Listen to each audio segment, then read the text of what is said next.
Hello.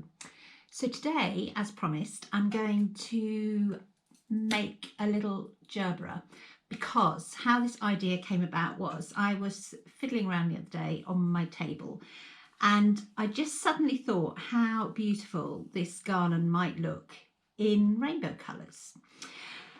So one thing led to another, as these things do. Out came all the rainbow wool again, and I had a go. So I didn't actually in the end up making a garland, because I just thought I'd try something different. What I actually made was a wreath. Same colours, still gerberas, but just thought I would just do a few and kind of go for the less is more effect. So that's what I'm going to show you how to do today. In my book, there's actually the garland is actually made up of two different size gerberas. So there's a large gerbera and a small gerbera, and I'm just going to do the small one today simply because I think that size works better on a wreath. Yarn wise, again, I went back to my trusty rainbow colours that I've been using for my other makes lately, which is the DMC Petra, and that's in the size 3 thread. And I used a 2.5mm hook. This is how the finished flower looks, and in total for my wreath I made 14. Let me move the book out the way now. So in total I made 14 of these, obviously 2 of each of the colours of the rainbow. What I wanted to talk to you about just before I make the flower is blocking. Now, I think a lot of people think that blocking is a bit of a faff and possibly not really necessary, but I personally wouldn't make a wreath or a garland without it. Not with everything. 3D things obviously don't need it, but anything flat that you want to remain flat, I would so recommend blocking it. It just adds that complete finishing touch to your work. You know, you spent a lot of time making all these beautiful fiddly little flowers, and so show them off to their best advantage. It's really, really not a tricky thing to do. I just use one of these sorts of mats and just literally lay the flower on. The other thing that I use is a spray starch, like an ironing starch, and just to give it a little bit of flexibility to start off with, just give it a very light spray. And then take your blocking pins and simply pin your flower to the board, straightening each little petal out. I have to tell you, actually, there's something seriously therapeutic about this, because you just have to go into a whole another little world of just quietly repeating the same process. But again, I can't stress how much difference this will make to your work. The other thing that I found with the spray starch, and you don't need a lot of it, just literally a spray, it's literally just to make the flower damp more than anything else. But with it being a starch, it does just give each item a tiny bit more strength, I suppose. So what I tend to do, if I think it needs it, I'll give it another quick spray. And then it's literally just a matter of leaving that to dry. Overnight is usually enough. You can probably do it quicker if you put it in somewhere like an airing cupboard or something like that. If you don't have pins and boards and spray, even just leaving them squashed under a pile of heavy books for a night will make enough of a difference for your petals or leaves or whatever it may be to stop that curling effect. Can't stress how much of a difference it will make. So let me put all of that away. I'm just going to show you how to make one, because obviously all of the gerberas are the same. I'm going to use, like I say, the Petra Pearl. If you have a different yarn, that doesn't matter. Just use the hook size that matches, and it really doesn't matter. You could use a double knit. If you want big chunky flowers, you could go for a chunky, if you say you were using them to sew onto a cushion cover or something like that. Really, it doesn't matter, just as long as you use the right hook size that coordinates with your yarn. And usually your yarn will tell you what hook size on the yarn band. But for my particular wreath today, I just wanted to go for something that was quite fine, that would give quite a delicate effect. So let me get my bits together and I'll be back here in a second and we'll crack on and make a flower. Okay, so here we are, 2.5mm hook and my yarn, which is the DMC Petra number 3 thread. And as with all things, start off with a circular, we're going to start off with a magic ring. There is a little tutorial further down on my channel if you want to have a little practice at that before we start. So I'm going to do the centre in a darker green, just simply because when I was making all the rainbow flowers, I wanted there to be a slightly darker green in the middle than on the actual bright green that I used for the petals. So let's make a magic ring.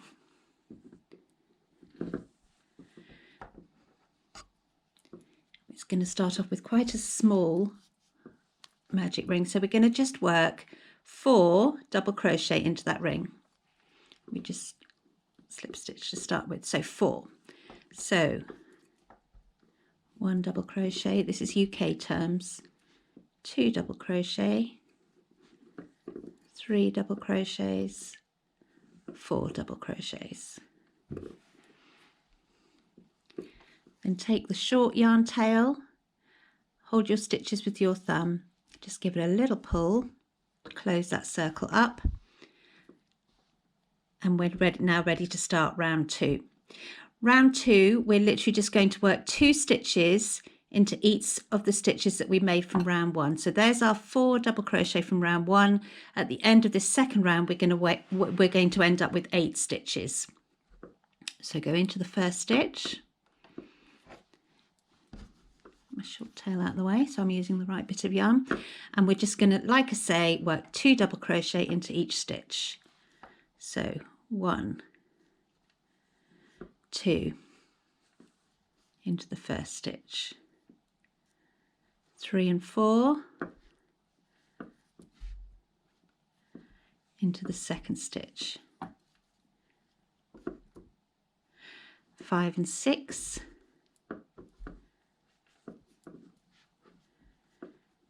into the third stitch,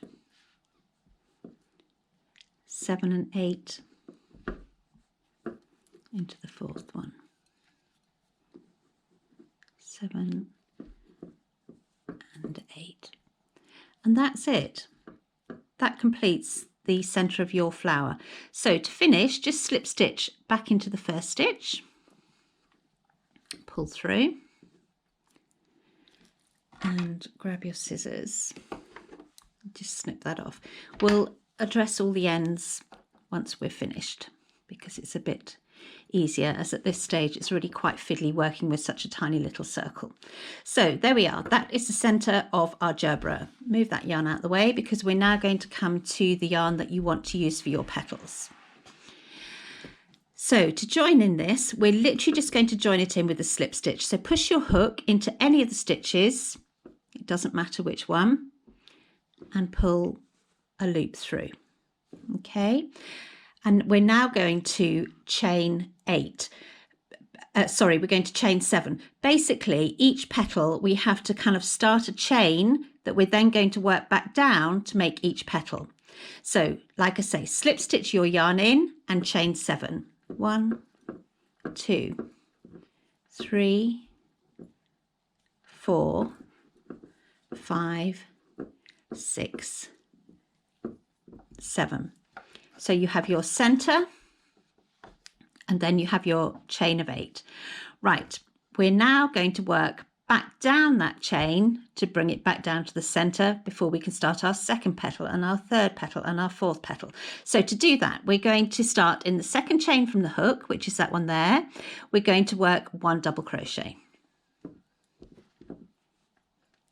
That just tips over the top of the chain to make a nice curve at the top of the petal. You now need to work 4 half trebles, continuing back on down this chain. So here's my first half treble, second half treble, third half treble, fourth half treble. And now you're back to the base of that first chain. For the very last chain, we're going to do a double crochet because I kind of want to nip the petal back in a little bit at the base. So 1 double crochet into that last chain. Again, we can tighten all of this up in a minute. It's all a bit loose at the moment because that's just where we joined it in. And then what you need to do is you need to slip stitch into the next stitch on the central circle. So into that one there. Pull it through. And that kind of secures that first petal as well. So there we are, 1 petal. We're going to now work the second petal in exactly the same way. So we're going to do 7 chains to start with. 1, 2, 3, 4, 5, 6, 7. We're now going to start in the second chain from the hook with 1 double crochet. We're then going to work our 4 half trebles, 1, 2, 3, and 4. For the very last chain, we're going to do 1 more double crochet, just to kind of pull the petal in a little bit at the bottom, and then we're going to slip stitch into that next stitch on the central circle. And that completes your second petal. It really is that simple. So chain 7,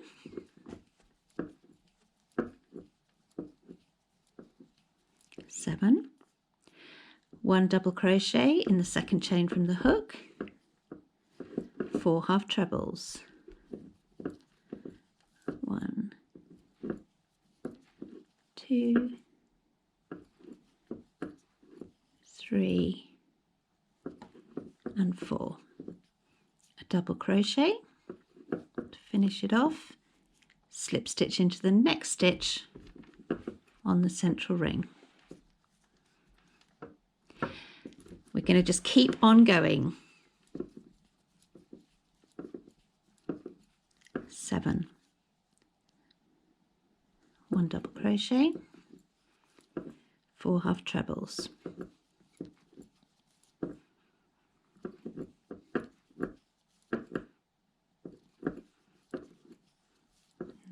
4th 1 double crochet in that last little chain just down the bottom there. Whoops, took too much. 1 double crochet in there and slip stitch into the next stitch on the central ring. Again, 1, 2, 3, 4, 5, 6, 7, 1 double crochet, 4 half trebles,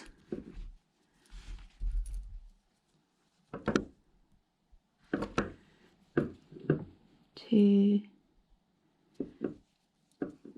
3, and 4,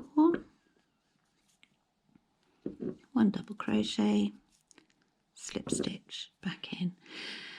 And in total you need 8 petals. We've obviously had 8 stitches on that second circle that we did. Oh, I've forgot to count then. 1, 2, 3, 4, 5, 6, 7. So that works out that you will be having 8 petals. 1 double crochet, 4 half trebles, 2, 3, 4, 1 double crochet in the bottom, 1 slip stitch into the next stitch.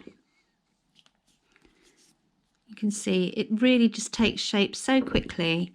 1, 2, 3, 4, 5, 6, 7. 1 double crochet, 4 half trebles,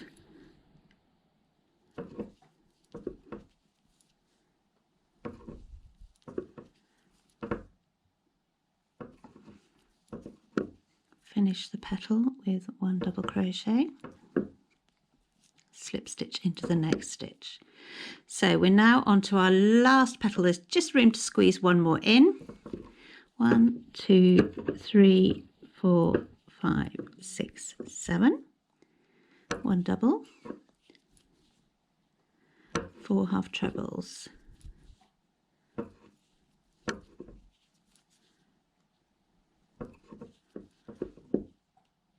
3, 4 half trebles, finish with 1 double crochet just in there. And then, because this is your last petal, we're literally going to slip stitch back into the base of the very first chain that you made for that very first petal, right back at the beginning there. Slip stitch through and just pull it. Again, snip your ends. Give it a little tug, give that one a little tug. And there you have one very simple, very easy flower, and made in these bright colours. It's just perfect for a Gerbera. So that's exactly what I did. I did that another 13 more times in all the different colours of the rainbow. And then, like I say, just put them onto a twiggy wreath in this case. And again, I used a hot glue gun. It's just so much quicker than fiddling around stitching. If you don't have a hot glue gun, you can just simply stitch them through from the back of the wreath to the front. But a hot glue gun, if you've got one, just makes it super, super quick. You could add a ribbon at the top if you wanted to then hang it. And that pretty much finishes it. Again, like I say, once you've done your little flower, if you want to, I highly recommend blocking it just to stop that happening. You want them to look as beautiful and as opened out as possible, and that effect is really very easy to get just by blocking. So I hope that's helped. I hope you all get to make some lovely bright Gerbera wreaths, and let me know how you get on.